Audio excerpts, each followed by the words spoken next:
ये फिर आग लगी आकाश में झरझर पड़े अंगार। अरे संत ना होते जगत में तो जो मरता संसार। संतों ने मेरे देश की दशा और दिशा बदलने में बड़ा योगदान दिया है। संत के आने से संस्कृति और बसंत के आने से प्रकृति सुधर जाया करती है। रही बात आपकी इस कलयुग की भक्ति की, तो भक्ति बहुत बड़ी ताकत होती है। महाराज जी, यदि भक्ति पानी में प्रवेश कर जाए तो वो पानी ऑटोमेटिक चलना मत बन जाता है। वही भक्ति महाराज जी यदि भोजन में प्रवेश कर जाए तो वो भोजन प्रसाद बन जाता है। वही भक्ति यदि सफर में प्रवेश कर जाए तो वो तीर्थ यात्रा बन जाती है।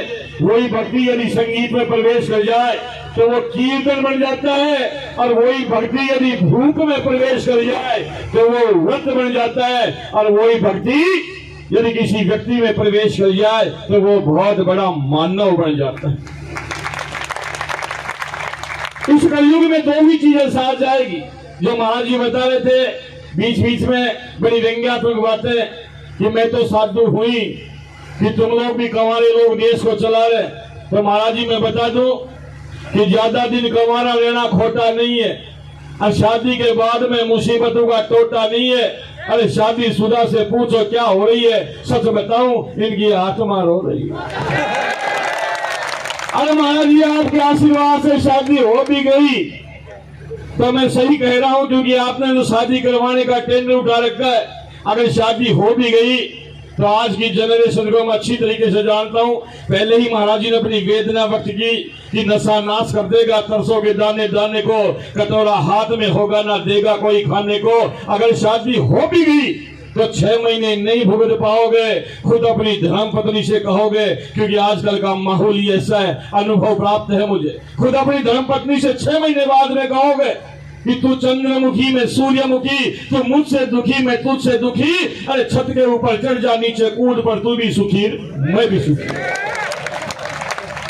आजकल के हालात, आजकल के बच्चे, आजकल का ये मॉडर्न जमाना कितना अच्छा रंग बरस रहा था, जिनका नाम ही प्रकाश दास जी महाराज, जो पूरे हिंदुस्तान में भक्तों के हृदय में अपने भजनों के माध्यम से प्रकाश करते हैं। बड़ी खुशी होती है।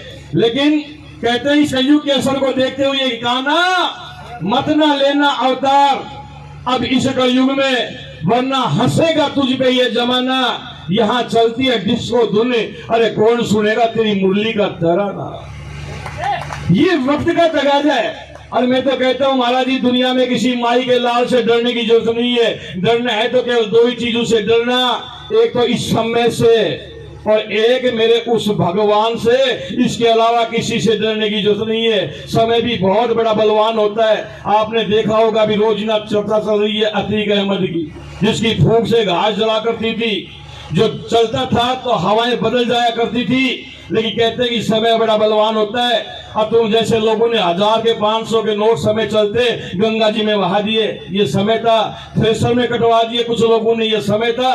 समय आने पर अनमोल मोती भी रोड पे फिर जाते हैं, और समय आने पर भड़बूजा के चने भी मिनका दाख बन जाते हैं। और लिखने वाले संत मंत कवि प्रकाश दास जी महाराज बहुत कुछ लिख जाते हैं। और समय आने पर सड़े प्याज भी 80 रुपया किलो बीच चौराहे पर बिक जाते हैं। ये खेल है मेरे समय का। अरे 5 पांडव थे बलशाली, दुनिया में धूम मचा दी। और चाचा ताऊ के थे लड़के आपस में घड़ी खिंचा दी। अरे कुरुक्षेत्र का युद्ध हुआ तो गीता की नींव जचा दी।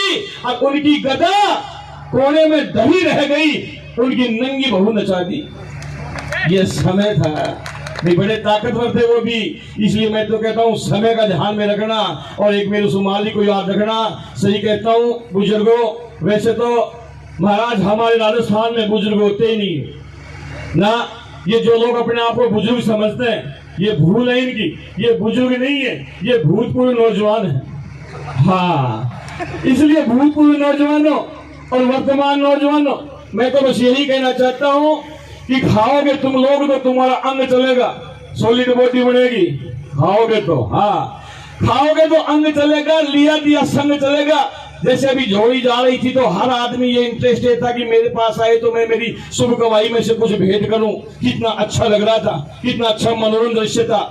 खाओगे तो अंग चलेगा, लिया दिया संग चलेगा। और सच कहता हूं पीछे छोड़ के चले गए तो तुम्हारे जाने के बाद में तुम्हारे घर में जंग चलेगा।